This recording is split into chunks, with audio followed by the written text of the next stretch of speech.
हे 26वे वर्ष आहे ना राजा हो. मला सांगा, मला तळमळ येते. आपला महाराष्ट्रामध्ये वारकरी संप्रदाय म्हणून महाराष्ट्रामध्ये हा हिंदू धर्म तग धरून आहे. महाराष्ट्रात जर वारकरी संप्रदाय नसताना महाराष्ट्राचं कधीच अफगाणिस्तान झालं असतं. काय मत आहे तुमचं याच्यावर? म्हणून मी एक कळमळीची विनंती करतो, आपल्या पोरांनो चांगले संस्कार करा. पोरांना तर लई दुर्बुद्ध्या व्हायला लागल्यात मोबाईल आल्यामुळं. तुम्ही तर शहरात राहता, आपल्या पोरांना जर दुर्बुद्धी होऊ असं वाटत असेल ना माय भगिनी हो, एक काम करा, त्यांच्यावर चांगले संस्कार करा. कारण संस्कार नावाची गोष्ट आपल्या पोरांवर राहिली नाही. माझं एकदा पनवेलला कीर्तन चालू होतं, पोरांच्या बुद्ध्यापा कशा आहेत. सहज एका 6वी 7वीच्या पोराला विचारलं, म्हणलं सांग पप्या तुला रामकृष्ण भीम अर्जुन काही माहिती आहे का? सगळं माहिती म्हणला, मी रोज टी व्हीत मालिका पाहतो, कार्टून पाहतो. म्हणलं रावण माहिती आहे. म्हणलं सांग पप्या रावण कोण होता? तो म्हणला महाराज रावण शाहरुख खान होता. आता तो त्याचा काय दोष? ते मधीच 5 वर्षापूर्वी सिनेमा येऊन गेला ना, गेला का नाही? त्यांनी तो पाहिला.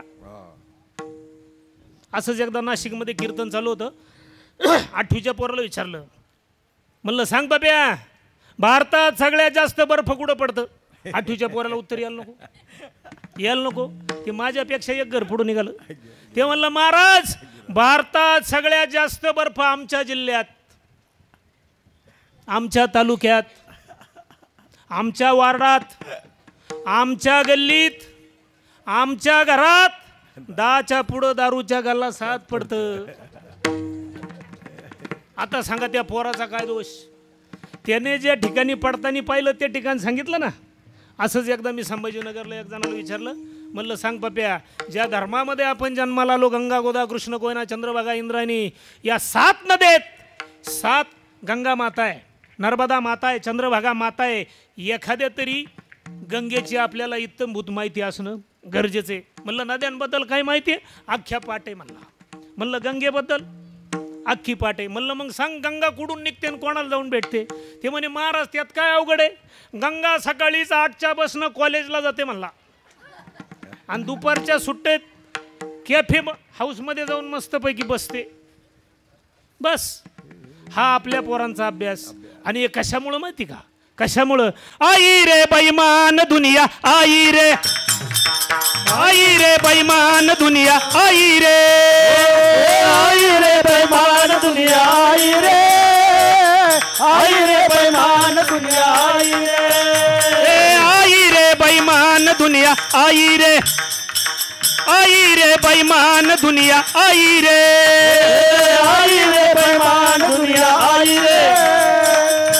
रे बैमान दुनिया, आई रे. माता पिता को कोई नहीं माने, माता पिता को कोई नहीं माने, माता पिता को कोई न माने, माता पिता को कोई न माने. औरत को बहुमान, आई रे बेईमान दुनिया, आई रे बेईमान दुनिया, आई रे बेईमान दुनिया, आई रे बेईमान दुनिया, आई रे. आईसे कलियुगाच्या मुळे झाले धर्माचे वाटोळे. हे कशामुळे झाले? कलियुगात ह्या गोष्टी होणारच आहे. म्हणून आपल्या लहान लेकरांनो चांगले संस्कार करावे लागणार आहे. आणि जाता जाता एक 2-3 वाक्य सांगून जातो. आपल्या पोरांना धर्माचं शिक्षण आणि संस्कृती जोपासण्याचं शिक्षण कोणत्याही शाळेत शिकवलं जाणार नाही. कोणत्याही इंग्लिश मीडियमला धर्माचं शिक्षण दिलं जाणार नाही.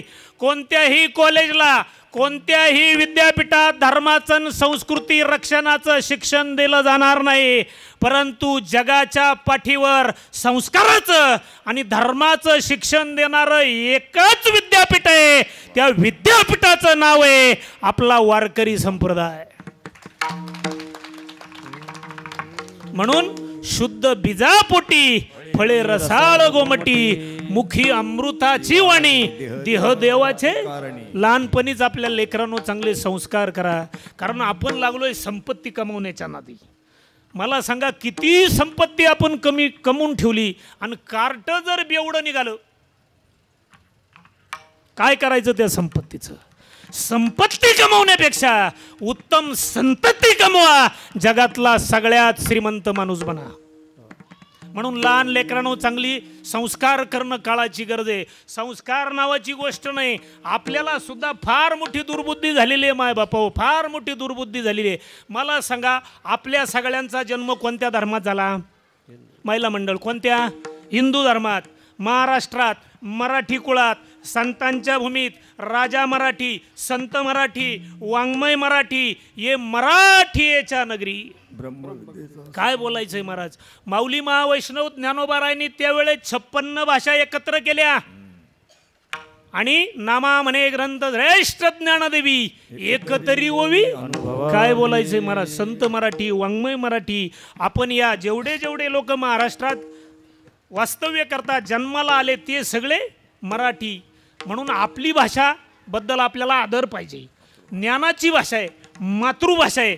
आपली संस्कृती आपण जरी शहरात राहत असलो तरी आपण ती जपली पाहिजे.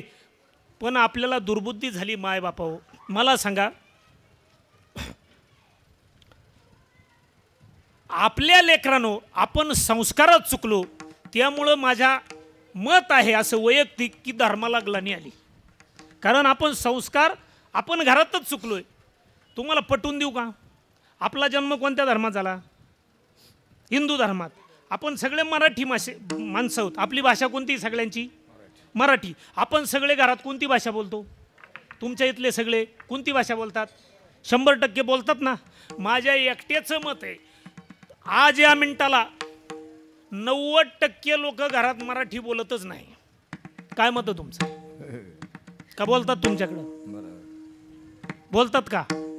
बोलतात. तुम्हाला पटवून देतो, तुम्ही नक्कीच नाही म्हणणार.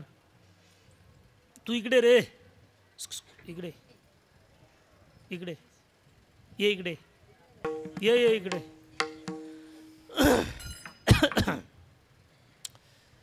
ओळखता तुम्ही याला? तुमच्या इथलाच आहे ना. आता तुमच्या सगळ्यांचं काय मत आहे? आम्ही सगळे मराठी आम्ही सगळे बोलतो.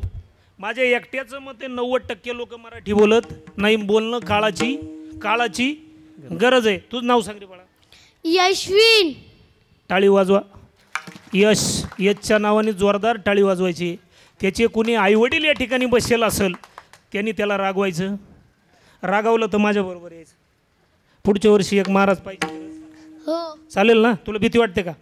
कितवीला जातो?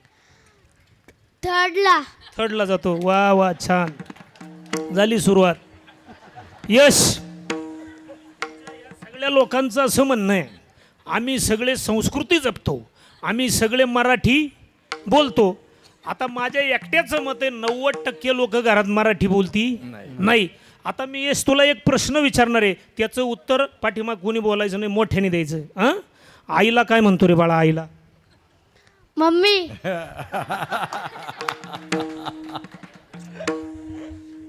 वडिलांना काय म्हणतो? बाबा. टाळी वाजवा. वा वा वा वा वा. जा विठाला. आता मम्या इकडे लक्ष द्या. अय मम्या शब्द मराठी आहे. मला एक कळाना महाराज, तुम्हाला ही मम्मी सापडली कुठं? रामायणात, हरिपाठात, काशीखंडात, नवनाथात, भागवतात, काकड्यात तुम्ही आणलीच कुठून? मला एक सांगा महिला मंडळ, मी तुमचा आहे, तुम्ही माझे आहेत. आई शब्दात जास्त जेवळा का मम्मी हो? कोणत्या शब्दात प्रेम आहे? प्रेम कोणत्या शब्दात आहे? आई शब्दात. बरं जाऊ द्या, म्हणत असतील लाड. तुम्हाला मम्मी शब्दाचा अर्थ माहिती का? ए मम्मी हो, नसेल तर मोबाईलमध्ये घेऊन जा, लिहून घ्या मोबाईलमध्ये. इजिप्त देशामध्ये पिरॅमिडमध्ये जे मृतदेह जतन करून ठेवले जातात, डेड बॉडी, तिचं नाव मम्मी. मग काही डोक्यात पाणी झालं तुमच्या? हां, आता आई शब्दाचा अर्थ आहे का? आदिशक्ती रूपी ईश्वर जिच्यात आहे तिचं नाव आई आहे. जगात दुसरा देवच नाही. स्वामी तिन्ही जगाचा आई विना. आता राहिला पप्पा, तो बाबा म्हटला, मला लय आनंद वाटला. पप्पा म्हणत असतील ना तुमच्याकडे? नाही, आता नाही कबूल होणार.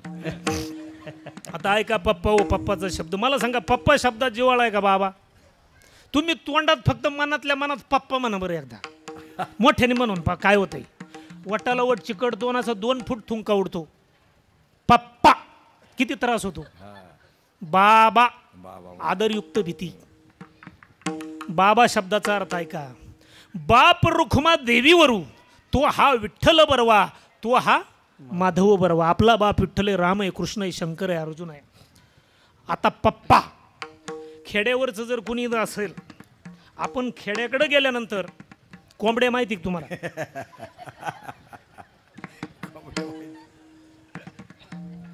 कोंबड्या संध्याकाळी डाल्यात किंवा खुरड्यात डालतानी काय म्हणते रे अय पप्पो पा पा पा पा पा पा पा पा पा पा पा पा पा पप्पा मग आपला बाप लाल तुऱ्याचा कोंबडा गे पप्पो हां मग आपल्या संस्कृतीचं वाटोळं आपण केलं का पाकिस्तानच्या लोकांनी केलं का चीनच्या लोकांनी केलं कोणी केलं आपल्या संस्कृतीचं वाटोळं आपणच केलं आई आणि बाबाच म्हणायला लावायचं ऐका का म्हणायला लावायचं का म्हणायला लावायचं ऐका जगाचा बाप कृष्णचंद्र परमात्मा आठवा अवतार जन्माला आला गोकुळीच्या सुका अंत पार नाही लेखा बाळ कृष्णनंदा घरी आनंदले नरनारी जगाचा बाप आहे वैकुंठाचा नायक आहे 9 लाख गायीची ज्याने सेवा केली जो या ब्रह्मांडाचा धनी आहे तो सुद्धा आपल्या मातेला काय म्हणत होता गाई नाही खाल्ली मी माती आई गाई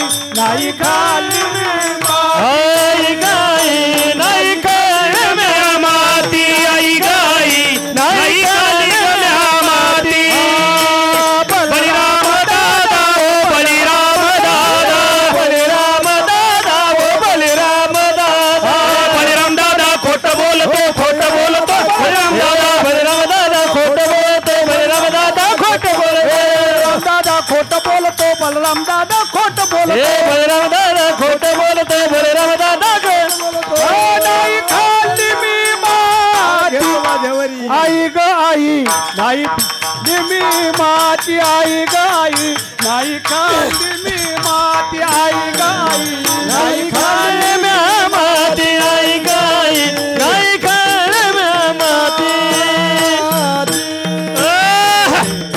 आता सांगा कृष्णापेक्षा आपण मोठे का ज्ञानोबा राय तुकोबा राय या 7 संतांपेक्षा आपण मोठे आहेत का म्हणून आपली संस्कृतीचं जतन आपणच करायचंय आपल्याला कधीही दुर्बुद्धी होऊ द्यायची नाही म्हणून लहान लेकराच्या गळ्यात लहानपणीच माळ कपाळी गंध आणि त्याला आई आणि बाबा म्हणायला लावायचं बस म्हणजे त्या लेकराला त्याच्या आयुष्यात कधीही दुर्बुद्धी होणार नाही दुर्बुद्धी होण्याचे 4 कारण आहेत आपल्याला एक दुर्बुद्धी होण्याचं पहिलं कारण संगत दुर्बुद्धी होण्याचं पहिलं कारण काय संगत कारण ज्या ज्या लोकांना 90 पिण्याचा नाद आहे ज्या ज्या लोकांना गुटखे खाण्याचा नाद आहे जुगार खेळण्याचा नाद आहे भांडणं करण्याचा नाद आहे क्लबला जाण्याचा नाद आहे त्यांनी बसल्या बसल्या 1 मिनिटभर आठवायचं आपल्याला हा नाद कोणी लावला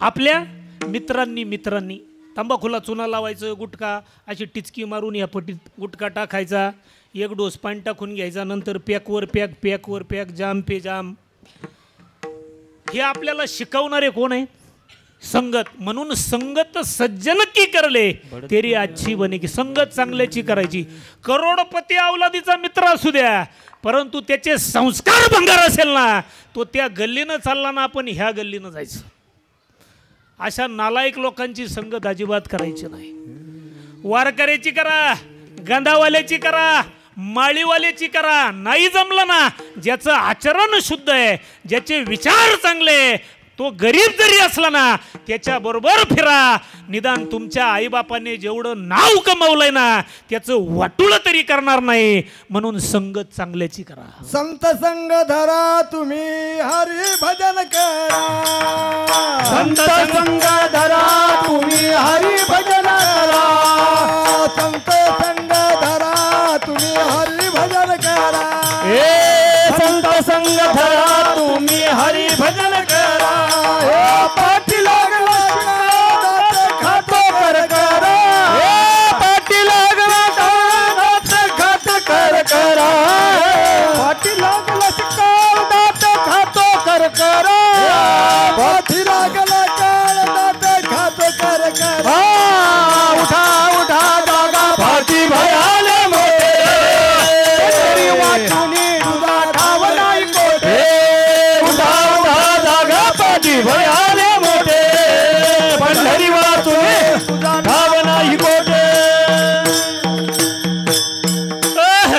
मग आपल्या आयुष्याचं पहिलं वाटोळं केलंय संगतीनं आणि आपल्या आयुष्याचं दुसरं वाटोळं केलं व्यसनाने.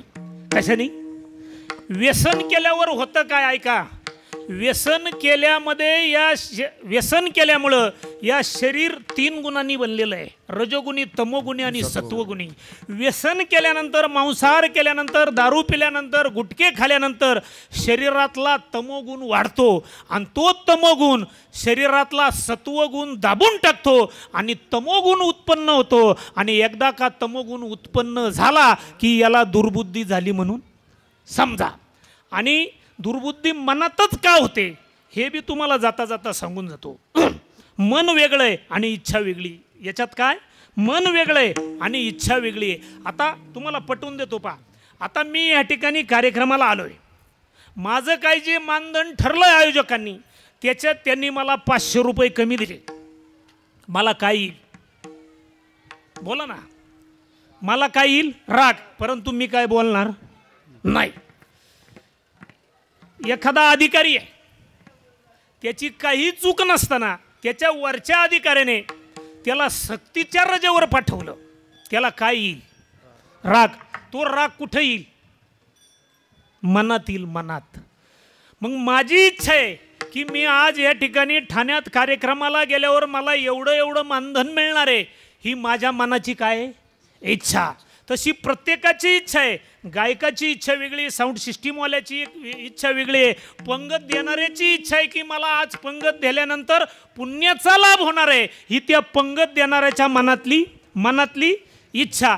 नोकरदाराला वाटतं आपण 8 तासाऐवजी 6 तास काम करावा परंतु डबल पगार मिळावा, ही त्या नोकरदाराच्या मनातली इच्छा. शाळेत जाणाऱ्या पोराला वाटतं अभ्यास कमी करावा परंतु क्लासमध्ये टॉपर मीच यावा, ही त्या शाळेत जाणाऱ्या विद्यार्थ्याची मनातली इच्छा. शेतकऱ्याला सुद्धा वाटतं कमी खर्च यावा, माल चांगला निघावा, बाजारभाव जास्त मिळावा, ही त्या शेतकऱ्याची मनाची इच्छा. आता ही सगळी इच्छा कुठं निर्माण होते?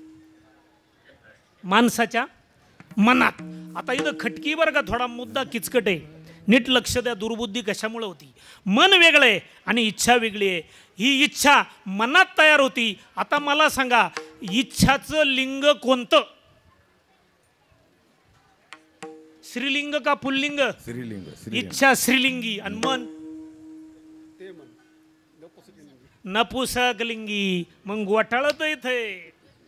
इच्छाचं गावठी भाषेत सांगतो, इच्छाचं मनाचं झालं लफडं.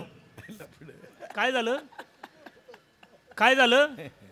इच्छाचं मनाचं काय झालं? तुमच्या भाषेत लव, आमच्या भाषेत झालं लफडं. आणि इच्छाचं मनाचं लफडं झाल्यामुळं त्यांनी गपचित रजिस्टर केलं. रजिस्टर केल्या त्यांना 1 खटी 6 पोरं झाली.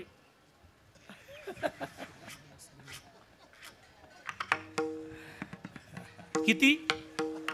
इच्छानाल मनाला पोरं किती? 6. ते पोरं कोणते हे बी तुम्हाला सांगतो. आता तुम्ही माझ्या मानधनात कट मारला, मला काय आला? मग हा इच्छाच्या मनाचा पहिला पोरगा आहे, त्याचं नाव राग. आणि तो राग येताना एकटा येत नाही, त्याची बहीण घेऊन येतो निंदा एकटी येत नाही, ती लोभाला घेऊन येते त्याच्या भावाला बरोबर. मग असे सगळे षडविकार आपल्या मनातली इच्छा पूर्ण न झाल्यामुळे हे षडविकार उद्भवतात. लोक चुकीच्या मार्गाला जातात आणि माणसाला दुर्बुद्धी होती. आणि दुर्बुद्धी झाल्यामुळं आपलं वाटोळं होतं आणि समाजाचं सुद्धा होतं. म्हणून विश्ववंदनीय जगद्गुरू तुकोबारायांनी पंढरीच्या पांडुरंगाला सांगितलं, ए देवा, तुला जर द्यायचं असेल तर काय दे? अभंगाच्या प्रथम चरणात दुर्बुद्धी ते माना, दुर्बुद्धी ते माना, दुर्बुद्धी ते माना, दुर्बुद्धी ते माना, दुर्बुद्धी ते माना, दुर्बुद्धी ते माना, दुर्बुद्धी ते माना, दुर्बुद्धी ते माना, हे दुर्बुद्धी ते माना, दुर्बुद्धी ते माना,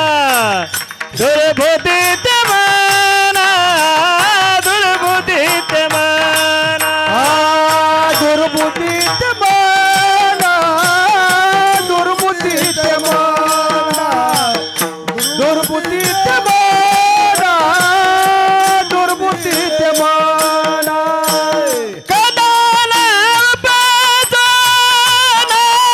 नारायणा कदाला पदना नारायणा आता मादाईच करे आता मादाईच करे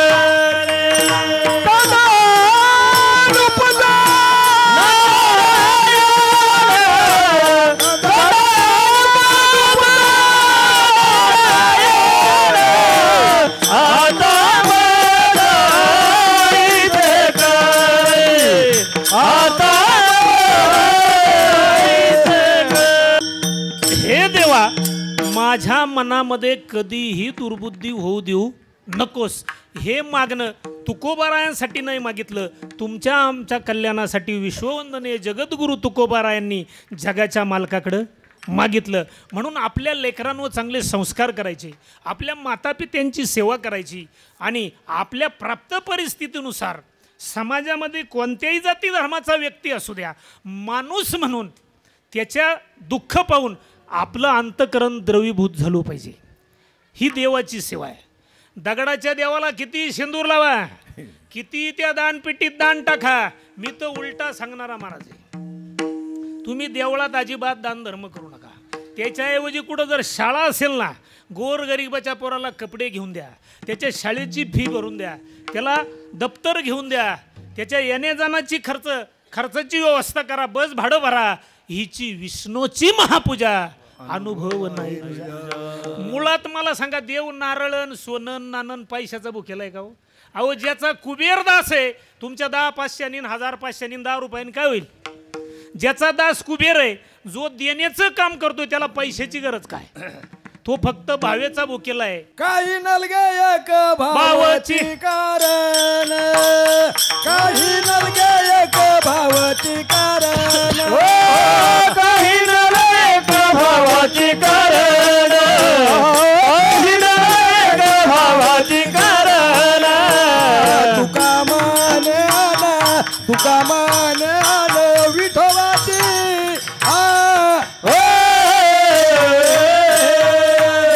करता भरोवरी दुरावती दुरी करता भरोवरी दुरावती दुरी तुका माने आला तुका माने आला विठोबाचे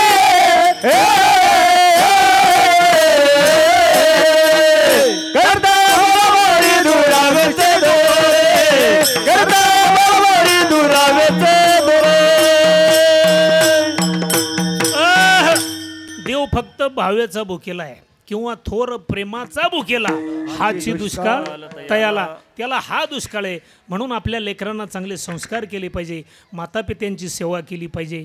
आणि मग आपल्याला वेळ मिळाला तर म्हणतोय, तर चारीधामला जा, तर तीर्थयात्रेला जा, नाहीतर नाही वेळ मिळाला ना आयुष्यभर ठाईचं वैसुनी करा एक चित्त. जागेवर बसवल्यावर सुद्धा देव आपल्याला भेटतो. परंतु कधी आईवडिलांचे कृपा आशीर्वाद प्राप्त करून घेतल्या नंतर संत भेटतात. मग संतांची कृपा झाल्यानंतर जगाचा बाप दगडात नाही, तो चराचरात आहे आणि तो खऱ्या अर्थाने इथं आहे. कशात आहे? याच्यात आहे.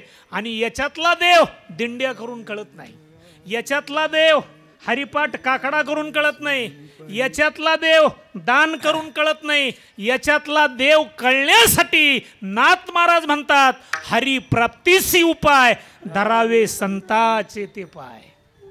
येणे साधती साधने तुटती भवाची बंधने. किती कोटीनं लोकांना रुपये वाट जाय, संता विना प्राप्ती नाही. ऐसे वेद देती वै. संत काय करतात? आपणा सारखे करीत काळ नाही काळ वेळ तया लागे. म्हणून आपल्याला दुर्बुद्धी होण्याचं पहिलं कारण आहे संगत, दुसरं कारण आहे व्यसन. तुम्हाला व्यसनाचा एक दृष्टांत पटवून देतो. तुमच्याकडे तंबाखूची पुडी मिळते का? मिळते का? ए बाळा इकडे बघ, तंबाखूची पुडी मिळते का तुमच्याकडे? मिळते ना. किती रुपयाला रे? 15. किती रुपयाला आहे तुमच्याकडं? तुला माहीत नाही? पुरुष मंडळी किती रुपयाला आहे? काही ठिकाणी 10ला आहे, काही ठिकाणी 15ला आहे. आपण लमसम तंबाखूची पुडी 10 रुपयाला आहे. दुर्बुद्धी पहा बरं का. व्यसनामुळं तुम्हाला हिशेब पटवून देतो मी. तंबाखूची पुडी किती रुपयाला मिळते? सरासरी 10 रुपयाला. आता तुमचा जो हा पाडा आहे किंवा तुमचा हा जो वार्ड आहे, त्या वार्डाची लोकसंख्या मला सांगा किती? अंदाजे सांगा. संयोजक 25,000 लोकसंख्या आहे. तुमच्या वार्डाची लोकसंख्या किती? 25,000. आणि तुमच्या वार्डामध्ये तंबाखूची पुडी किती रुपयाला मिळते? 10 रुपयाला. या 25,000 लोकसंख्येपैकी फक्त एकच माणूस दिवसाला एक तंबाखूची पुडी खातो. किती रुपयाची खातो?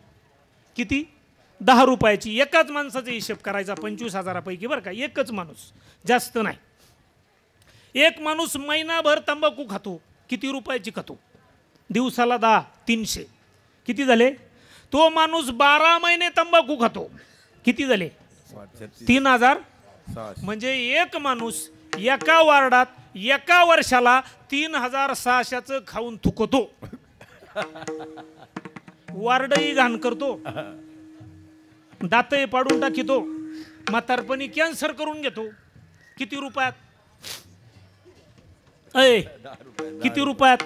मला सांगा. त्या 3,600 रुपयाची तंबाखू खाणाऱ्या त्या व्यक्तीला फायदा काय?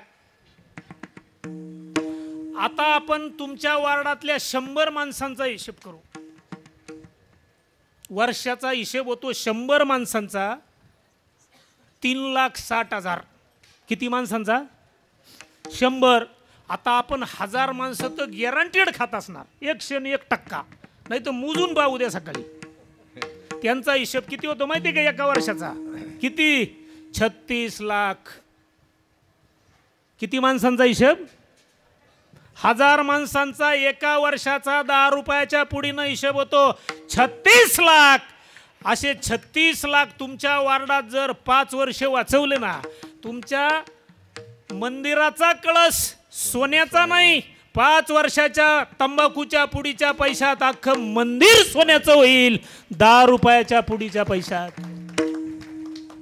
आता मला सांगा, तंबाखू खाऊन रोग होणारे, कर्करोग होणारे, भयंकर असे आजार होणारे, परंतु त्या 36 लाख रुपयामध्ये एखादं मेडिकल उभं राहील, एखादी छोटी मोठी वाचनालय उभं राहील, आरोग्य मंदिर उभं राहील, सार्वजनिक वाचनालय होईल, वृद्धांसाठी काहीतरी काम होईल. हा हिशेब फक्त मी तंबाखूच्या पुडीचा सांगितला. गुटख्याचा बाकी आहे. 90चा हिशेब RBIचे गव्हर्नर जरी आणले त्याला काही जमणार? कारण दारुड्यांचा हिशेब लय अवघड महाराज, लय अवघड. कोरोना काळात मी गावात गेलो, एक दारुडं मला देवळा पुढे भेटलं. ते म्हणे, महाराज एक प्रश्नाचं उत्तर द्या. मी इकडं तिकडं पाहिलं, म्हणलं दारुड्याची गाठ जर पडली तर जात मागही वाहता येत नाही, पुढेही वाहता येत नाही. म्हणे एका प्रश्नाचं उत्तर द्या. 2 जण गोळा झाले. म्हणे, द्या महाराज, तसंही तुम्हाला कोणी प्रश्न विचारित नाही. म्हणलं म्हणून तर बरं आहे आमचं. म्हणे, महाराज सांगा, सरपंच मोठे का तुम्ही मोठे?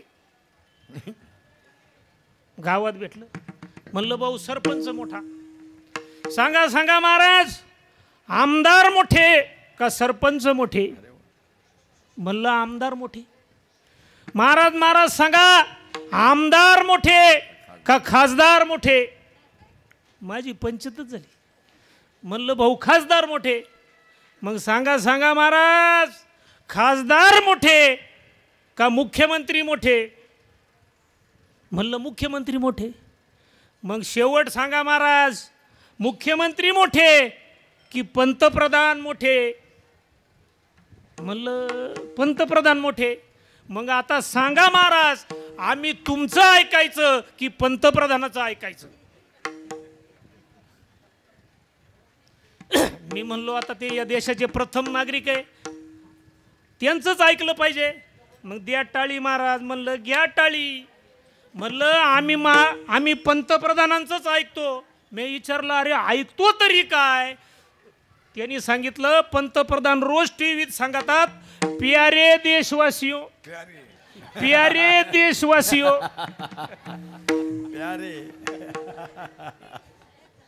दारुड्यांचं काम अवघड आहे. म्हणून व्यसनापासून दूर राहायचं. म्हणून आपल्याला दुर्बुद्धी होण्याचं पहिलं कारण आपल्याला सापडलं संगत. दुसरं कारण आपण शोधलं व्यसन.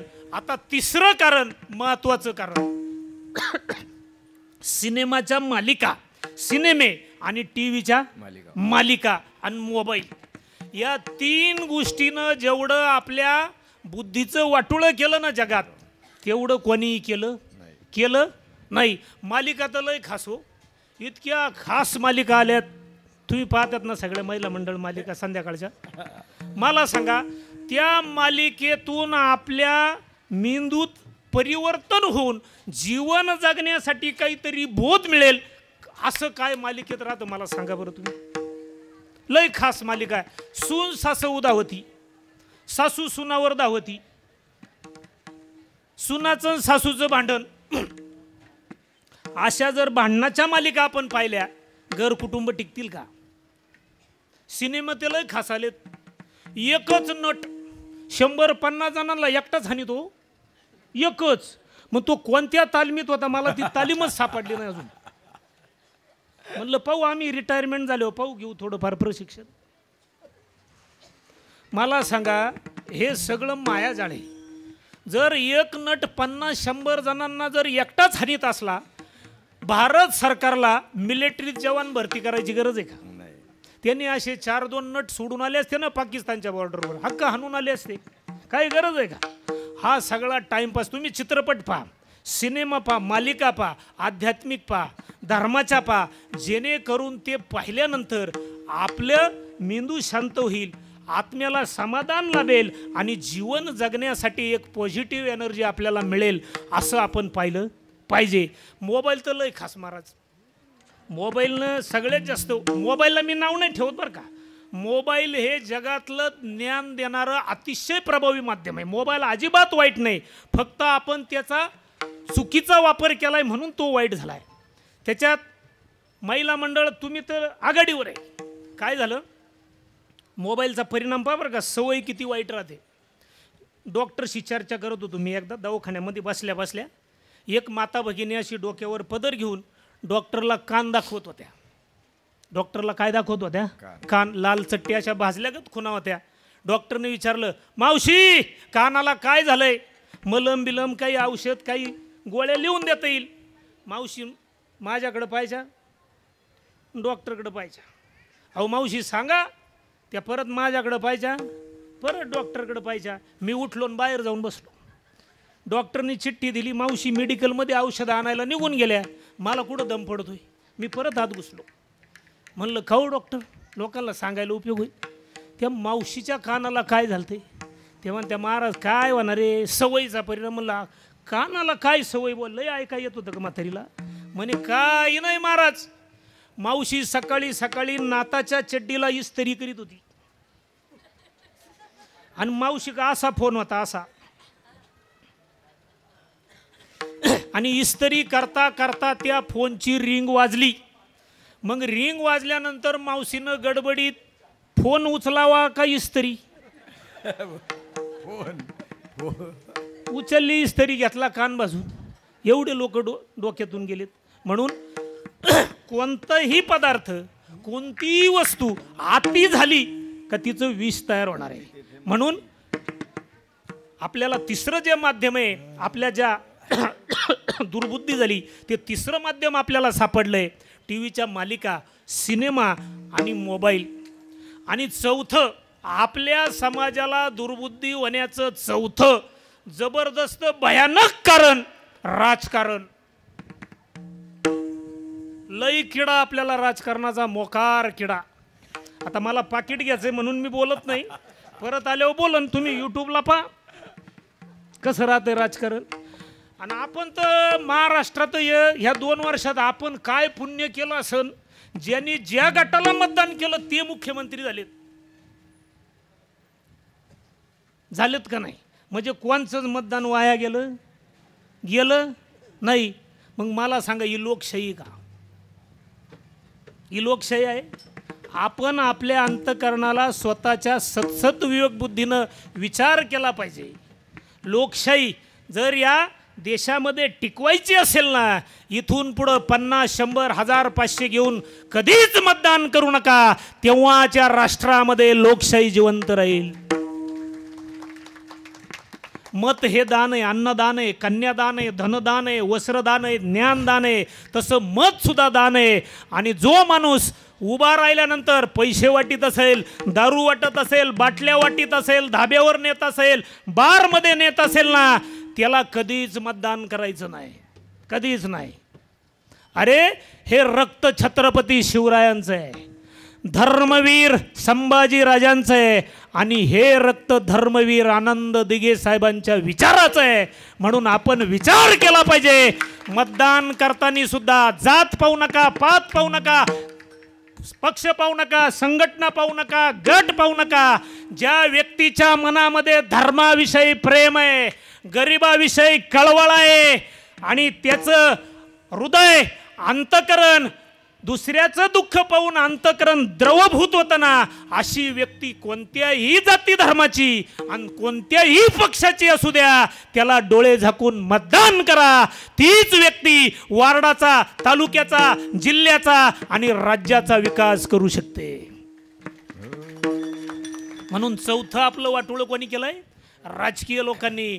म्हणून शाळेत जाणाऱ्या, कॉलेजला जाणाऱ्या तरुण मंडळाला माझी कळकळी विनंती आहे, राजकीय लोकांच्या नादी लागायचं. आपला घरप्रपंच करायचा, त्यांचे बॅनर लावायचे नाही, त्यांचे पोस्टर छापायचे नाही, त्यांच्या सभेला जायचं नाही. त्याच्याऐवजी पोरांनो अभ्यास करा, तहसीलदार व्हा, जिल्हाधिकारी व्हा, आयुक्त व्हा. यांचे घोंगडे उचलू नका. यांनी करोडो रुपयाच्या प्रॉपर्ट्या आपल्या घामाच्या पैशातून कमावल्यात. आपल्याला नोकरी करावी लागणार आहे, व्यापार करावा लागणार आहे, घामाच्या पैशातून करावा लागणार आहे, कष्टच करावे लागणार आहे. म्हणून आपल्या लेकरांना चांगलं शिकवा, त्यांना चांगल्या व्यवसायाला लागवा, त्यांची संगत चांगली घडवा, त्यांच्या संगतीकडे लक्ष द्या. तेव्हा आपल्या पोरांना कधीही दुर्बुद्धी होणार नाही. म्हणून विश्ववंदनीय जगद्गुरू तुकोबारायाला पांडुरंगाने विचारलं, अजून काय पाहिजे? अभंगाच्या 2ऱ्या चरणात, आता मज आईचे करी हो,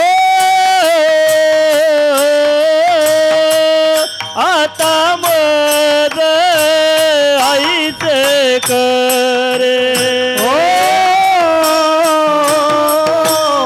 आता मज आईचे करी हो,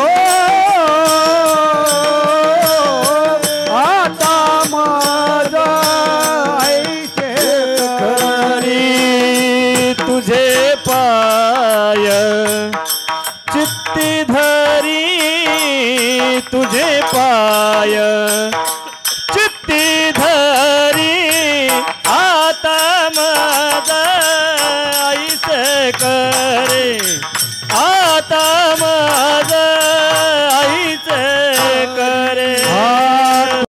हे देवा, आता माझा ऐसे करी, तुझे पाय चित्ती धरी. शेवटच्या श्वासापर्यंत तुझे पाय माझ्या चित्तामध्ये नामस्मरणाच्या रूपाने अखंड राहू दे. म्हणून गेले मार्ग दावणी आधी माझ्या वारकरी संतांनी जो तुम्हा आम्हाला भक्ती मार्ग दाखवलाय ना, त्या मार्गावर तुम्ही आम्ही चाललं पाहिजे. म्हणून 9विध बोलिले काय? भक्ती. भक्तीचे जे 9 प्रकार आहे त्यापैकी सगळ्यात श्रेष्ठ भक्ती आहे नामस्मरण भक्ती. म्हणून कलियुगा माझे करावे कीर्तन, तेने नारायण देईल भेटी. काळ वेळ नाम उच्चारिता, कोणत्याही जातीचा असू द्या, पंथाचा असू द्या, सकळाशी येथे आहे अधिकार. विष्णू सहस्रनामापैकी कोणत्याही नामाचं भजन केलं ना, खऱ्या अर्थाने पंढरीचा वारकरी ते अधिकारी किंवा मुखी नाम हाती मोक्ष ऐशी बहुतांची काय बोलायचंय. म्हणून गाढवाच्या नाही, कुत्र्याच्या नाही, उंदराच्या नाही, शिळीच्या नाही, डोकराच्या नाही, अन्य कोणत्याही देवाने नाही, याचं देही घडे देवाचे भजन. म्हणून समाजामध्ये क्षेत्र कोणतंही असू दे, आपल्याला ज्या जागेवर भगवंतांनी दिलं ना, आज आम्हाला कीर्तनासाठी देवाने आम्हाला पाठवलंय, आम्ही इमानदारीनं कीर्तन केलं पाहिजे. एखादा आमदार असेल त्याने स्वतःला भाग्यवान समजलं पाहिजे की जनतेच्या सेवेसाठी भगवान परमात्म्याने माझी नेमणूक केली. निष्काम भावनेने त्याने जनतेचं काम केलं पाहिजे. नगरसेवक असेल, नगराध्यक्ष असेल, मंत्री असेल, मुख्यमंत्री असेल, खासदार असेल, पंतप्रधान असेल, निष्काम भावनेनं काम केलं पाहिजे. आणि हीच भगवान परमात्म्याची सेवा आहे. म्हणून आपण सगळे जाणार आहे, फक्त उत्तमची उरे कीर्ती मागे. आपली कीर्ती जर पाठीमागे उरवायची असेल आणि आपल्याला दुर्बुद्धी होऊ द्यायची नसेल तर विश्ववंदनीय जगद्गुरु तुकोबारायांनी तुमच्या आमच्यासाठी तिसऱ्या चरणात सांगितलं, उपजला भाव, उपजला भाव, उपजला भाव, उपजला भाव, तुझे कृपे सिद्धी जाओ, तुझे कृपे सिद्धी जाओ, आता मग ऐसे करी, आता मग ऐसे करी, तुझे कृपे सिद्धी जाओ, तुझे कृपे सिद्धी जाओ, आता मग ऐसे करे, आता मग ऐसे करे. माझ्या मनात तुझ्याविषयी भक्तीविषयी जो भाव निर्माण झालाय ना, तो खऱ्या अर्थाने देवा सिद्धीत जाऊ दे. आणि अखंड पंढरीच्या पांडुरंगा माझं तुझ्या नामाचं भजन माझ्या मुखात अखंड वाहू दे. विठोबा रखुमाई, विठोबा रखुमाई, विठोबा रखुमाई, विठोबा रखुमाई, विठोबा रखुमाई, विठोबा रखुमाई, विठोबा रखुमाई, विठोबा रखुमाई, विठोबा रखुमाई, विठोबा रखुमाई. सद्बुद्धी पा. आता या कीर्तनात एक 5-7 पोरं छोटे छोटे मुलं आहे. म्हणून घरामध्ये एक वारकरी जन्माला यायला, गांधावाला जन्माला यायला, माळकरी जन्माला यायला, कीर्तनकार गायक असेल, वादक असेल, एक भाविक जन्माला यायला. आणि जर आला ना अशा घरामध्ये, आईकडच्या 42 पिढ्या आणि बापाकडच्या 42 पिढ्या, 84 कुळाचा उद्धार होत असतो. म्हणून या लहान लेकरांसाठी एकदा टाळी वाजवायची. म्हणून असे संस्कार आपले झाले पाहिजे. आपण किती मंदिरं बांधून ठेवले, किती मठ बांधले, किती संस्था काढल्या, जर लेकरांनो संस्कार जर आपण लहानपणी करण्यात विसरलो तर आपला धर्म टिकणार नाही. म्हणून बुद्धीचा पालट धरारे काही. म्हणून आपल्या बुद्धीमध्ये पालट करून घ्या आणि झालेली सेवा पांडुरंग परमात्म्याच्या चरणी अर्पण करा. आणि तुम्हाला उत्तम आरोग्य, ऐश्वर, सुख, समृद्धी, शांतता विश्ववंदनीय जगद्गुरु तुकोबाराय, ज्ञानोबाराय, पंढरीचा पांडुरंग ज्याच्या त्याच्या सेवेनुसार कर्मानुसार आपल्याला देणारच आहे. फक्त मन मोकळेपणाने राहा, टेन्शन घेऊ नका. आणि प्रत्येकाने मनामध्ये माळा असल नसल प्रत्येकाने नामस्मरण करा. ज्याला वेळ मिळेल, फार मोठे संत महंत या ठिकाणी सदगीर महाराज आहेत, गावडे महाराज आहे, यांच्या मार्गदर्शनाखाली दिंडीमध्ये या, पंढरीच्या पांडुरंगाला भेटायला जा. ज्याला वेळ भेटेल तशी भक्ती करा, कारण भक्तीशिवाय तुम्हा आम्हाला मुक्ती मिळणार नाही. म्हणून झालेली सेवा पांडुरंग परमात्म्याच्या चरणी अर्पण करण्यापूर्वी पडवळकर साहेबांना मी धन्यवाद देतो. या ठिकाणी त्यांनी मला येण्याचं निमंत्रण दिलं, म्हणून त्यांनाही उत्तम आरोग्य लाभो. आजच्या सेवेचं खऱ्या अर्थाने ज्यांनी सौजन्य घेतलं आहे त्यांनासुद्धा उत्तम आरोग्य, ऐश्वर लाभो. ज्यांचं आज अन्नदान आहे त्यांनासुद्धा उत्तम आरोग्य, ऐश्वर लाभो. ही पांडुरंगाच्या चरणी प्रार्थना. झालेली सेवा पांडुरंगाच्या आदिशक्ती तुळजाभवानीच्या चरणी अर्पण. सेवेला पूर्ण